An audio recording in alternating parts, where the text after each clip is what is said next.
பணத்துக்கும் எனக்கும் சம்பந்தம் இல்லை. யார் அந்த மாதிரி சொல்கிறாங்க அப்படின்னா, சுப்ரீம் கோர்ட் வெளியிட்ட புகைப்படங்களில் டெல்லி ஹைகோர்ட் நீதிபதி யஷ்வந்த் வர்மா வீட்டில் தீப்பிடித்த அறையையும் அங்கு ரூபாய் நோட்டுகள் எரிந்து கிடப்பதையும் படத்தில் காணலாம். பார்த்தீங்களா? சரி, ஃபுல்லாக அது உள்ளே போக முடியாது. அது உள்ளே போனால் 1 மணி நேரம் ஆகும். அதெல்லாம் நீங்கள் பார்க்க மாட்டீங்க.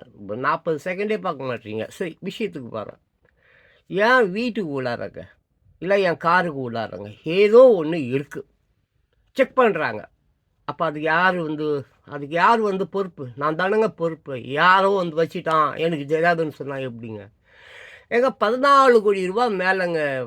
ஒரு நீதிபதி இப்படி இருக்கலாமேங்க? அதுவும் டெல்லியிலங்க, அதுவும் பிரதம மந்திரி இருக்கக்கூடிய ஒரு என்னங்க இது அநியாயமே, ரொம்ப அநியாயங்க. நான் வாலிப பிள்ளைகளுக்காகவும் இளைஞர்களுக்காகவும் ரொம்ப கஷ்டப்பட்டு ஏதாவது ஒரு விஷயத்த அவங்களுக்கு புகுத்தி அவங்கள அப்படியே வந்து ஒன்று திரட்டி அவங்கள வந்து சிறப்பான மக்களாக மாற்றிடணும்னு நினைக்கிறேன். என் இளைஞர்களும் வாலிப பெண்களும் என் அளவுக்கு கூட சிந்திக்க மாட்டுறாங்களேன்னு போது ரொம்ப வருத்தமாக இருக்குது. யோசிச்சுப்பார் இளைஞனே, வாலிப பெண்ணு, இது நியாயமா? ஒரு நீதிபதி இப்படி சொன்னால் எப்படி? எனக்கும் பணத்துக்கும் சம்மந்தம் இல்லைன்றாருங்க. என்னங்க போங்க.